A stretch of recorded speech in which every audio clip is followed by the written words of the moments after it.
Hi, welcome to the lecture on Neurocranium. This time we will discuss the occipital and sphenoid bones.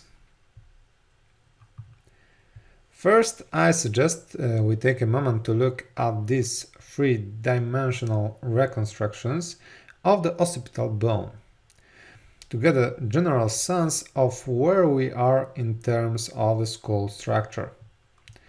On the left-hand side, we see a lateral view of cranium, while on the right is an isolated occipital bone where you can clearly see its basal part and the so-called occipital squama. With such introduction, it will be easier for us to read two-dimensional figures. Here we are looking at the external surface.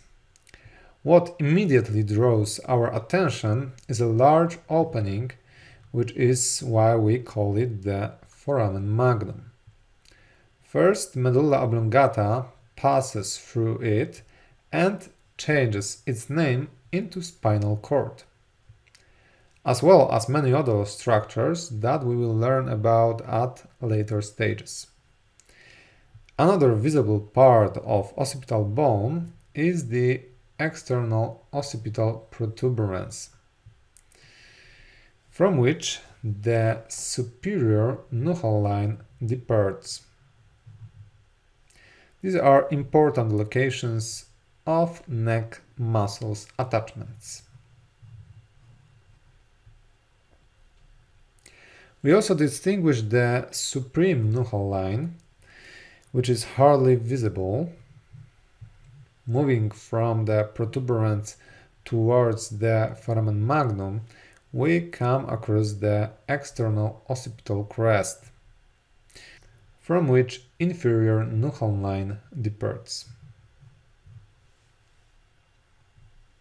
Still on the external surface, we see paired structures surrounding the foramen magnum. These are occipital condyles, articular surfaces for the atlanto-occipital joint, which we talk about when we discussed spine. Each of them is pierced by hypoglossal nerve canal, which is the last 12th cranial nerve. Posterior to the condyles, we can find the condylar fossa pierced by the condylar canal. In the basilar part, on the other hand, we can find the pharyngeal tubercle, located in the posterior wall of pharynx, hence the name. Let us look at internal surface. This time we have an easier task, as some structures can be named by their opposites.